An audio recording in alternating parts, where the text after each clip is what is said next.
आज हम आपको लेके आए हैं राम मनोहर लोहिया संस्थान। आप देख सकते हैं हम मौजूद हैं न्यूरोलॉजी डिपार्टमेंट में। और आज के दौर में आप जानते हैं कि किडनी से जुड़ी प्रॉब्लम जो है जनता में पाई जा रही है। क्या इसकी वजह है, क्या ये खान-पान की वजह है या उनके रहन-सहन की वजह से ऐसा हो रहा है? हम इस सिलसिले में बात करेंगे यहाँ के जो एचओडी हैं नेफ्रोलॉजी के अभिलाष चंद्रा उनसे। आइए हम बात करते हैं। साथ मौजूद हैं डॉक्टर अभिलाष चंद्रा जो कि एचओडी हैं नेफ्रोलॉजी में। सबसे पहले आपका स्वागत। थैंक यू, नमस्कार। देखने को आज के दौर में ये मिल रहा है कि किडनी रिलेटेड जो प्रॉब्लम है वो काफ़ी ज़्यादा लोगों के अंदर आ रही हैं और इसी क्या वजह है ये हम डॉक्टर अभिलाष चंद्रा से जानेंगे। इस तौर पे जो इस दौर में अभी जो समस्याएँ किडनी से जुड़ी आ रही हैं, वो आम तौर पे पहले भी रही हैं, जैसे शुगर और ब्लड प्रेशर कंट्रोल नहीं होने की वजह से गुर्दे के काम करने की क्षमता पे असर पड़ता है, बहुत सालों तक अगर ये कंट्रोल में ना रहें तो।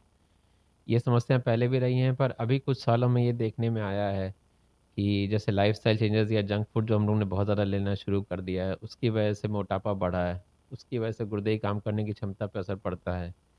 इसके अलावा जो ये कोविड आया अभी, कोविड के कारण भी कई लोगों में गुर्दे की काम करने की क्षमता पे असर पड़ा, गुर्दे की छन्नी पे असर पड़ा, जिसकी वजह से पेशाब के रास्ते प्रोटीन आना शुरू हो गया। आम तौर पे देखा गया कि 5-10% लोगों में ये चीज़ पाई गई थी।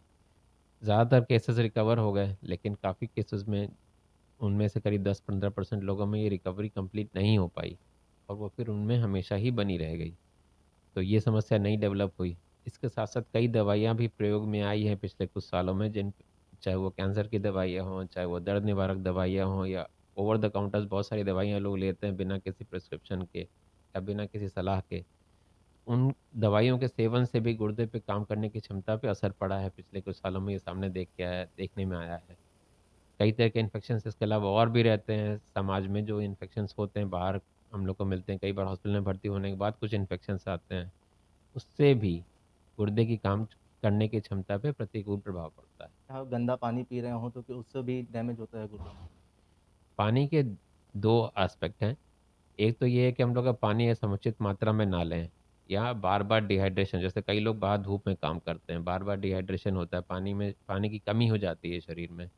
अगर उन्होंने पानी को ठीक से ऐसे रिप्लेस अपनी बॉडी में नहीं किया, अपने पानी को मात्रा को ठीक से संतुलित मात्रा में नहीं लिया, तो उनमें लंबे समय तक ऐसा करते-करते में गुर्दे की काम करने की क्षमता पे दीर्घकालीन प्रभाव पड़ते हैं और गुर्दे की काम करने की क्षमता कम हो जाती है। दूसरा होता है कि कई इलाकों में ऐसा पाया गया है, देश में भी ज़्यादातर साउथ के स्टेट्स में या श्रीलंका में साउथ के स्टेट्स में या श्रीलंका में ऐसे कई जगह पे पाया गया है कि कई पूरे इलाकों में काफ़ी संख्या में लोगों में गुर्दे की काम करने की क्षमता कम पाई गई। इसका अनुमान ये लगाया गया है कि वहाँ की मिट्टी, वहाँ के पानी में ऐसे तत्व मिले हुए हैं, जो उनके खाने में जाते हैं और वो गुर्दे की काम करने की क्षमता को प्रभावित करते हैं। तो इस पे अभी भी काम चल रहा है। तो किस तरीके से अपने गुर्दों को स्वस्थ रख सकते हैं? गुर्दे आम आदमी के लिए गुर्दे को स्वस्थ रखने के बहुत थोड़े से उपाय हैं। उनको नियमता किया जाए तो ये प्रॉब्लम्स नहीं आती हैं। जैसे अगर आपको पहले से शुगर या बीपी है तो उसकी दवाइयाँ रेगुलरली लें। चेकअप ज़रूर कराएँ पूरी बॉडी का। अगर आपकी उम्र 40 से ज़्यादा है या आपके परिवार में किसी को गुर्दे की समस्या है, तो आपके में ये समस्या होने की संभावना थोड़ी बढ़ जाती है। अगर आपको मोटापा है तब ये समस्या बढ़ने की संभावना रहती है। जंक फूड्स अवॉइड करें, डिहाइड्रेशन ना होने पाए, जहाँ तक हो कम से कम 2 डेढ़ 2 लीटर, 2.5 लीटर के आसपास पानी ज़रूर लें और कोई भी दवाई बिना किसी डॉक्टर सलाह के ना लें। कई दवाइयाँ ऐसी होती हैं जिनके बारे में हम लोग को पता नहीं होता, हम लोग लेते रहते हैं और जब तक पता चलता है कि उसकी वजह से गुर्दे काम नहीं कर रहे हैं, तब तक बहुत देर हो चुकी होती है। तो बिना डॉक्टरी सलाह के दवाइयाँ ना लें और जब भी आपकी उम्र 40 से ऊपर क्रॉस करती है, साल में 1 बार क्रेटिन की जाँच, पेशाब की जाँच ज़रूर कराएँ, ताकि आपको समय रहते इन सब चीज़ों का पता चल सके और फिर आप उसके हिसाब से इलाज कर सकें। और हेल्दी लाइफ़स्टाइल अपनाएँ, नमक कम खाएँ और आधा घंटा व्यायाम दिन में ज़रूर करें।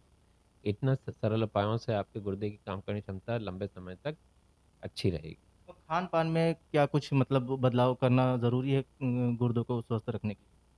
खान-पान में विशेष कोई और उपाय करने की ज़रूरत नहीं है। ज़्यादा ये देखा गया है कि हम लोग अगर वेजिटेरियन फूड रखें, तो वो ज़्यादा अच्छा रहता है हम लोग के पूरे शरीर और गुर्दे के लिए भी। जो लोग बहुत ज़्यादा नॉन वेजिटेरियन खाते हैं, उनके में देखा गया है कि किसी-किसी में, सब में नहीं, किसी-किसी में गुर्दे अगर ठीक से काम पहले से ना कर रहे हों तो और ज़्यादा तेज़ी से ख़राब होने की संभावना बढ़ जाती है। तो कोशिश करें कि वेजिटेरियन फूड पर ज़्यादा स्टिक करें, पैकेज्ड फूड अवॉइड करें। पैकेज्ड फूड में नमक की मात्रा भी ज़्यादा होती है, फ़ॉस्फ़ोरस की मात्रा भी ज़्यादा होती है, तो बेटर और प्रिजर्वेटिव्स भी होते हैं, तो बेहतर है कि पैकेज्ड फूड्स थोड़ा कम लें। जंक फूड जैसे सॉफ्ट ड्रिंक्स होते हैं या और जैसे नमकीन हम लोग खाते हैं, उसमें नमक की मात्रा बहुत ज़्यादा होती है। इन सब चीज़ों को हमेशा कंट्रोल में रखें, जहाँ तक हो सके ना लें, अगर लें भी तो बहुत कम मात्रा में लें। बहुत बहुत धन्यवाद। Thank you. ये हमारे साथ मौजूद थे राम मनोहर लोहिया, नेफ्रोलॉजी के एचओडी डॉक्टर अभिलाष चंद्रा, जो कि किडनी से रिलेटेड जो प्रॉब्लम्स हैं उसके लिए बहुत महत्वपूर्ण बातें उन्होंने बताई, जिस पे आप अगर गौर करें या उसको समझें तो आप अपनी किडनी को स्वस्थ रख सकते हैं। मैं आकिब मिराज खान, जन संदेश टाइम्स, लखनऊ।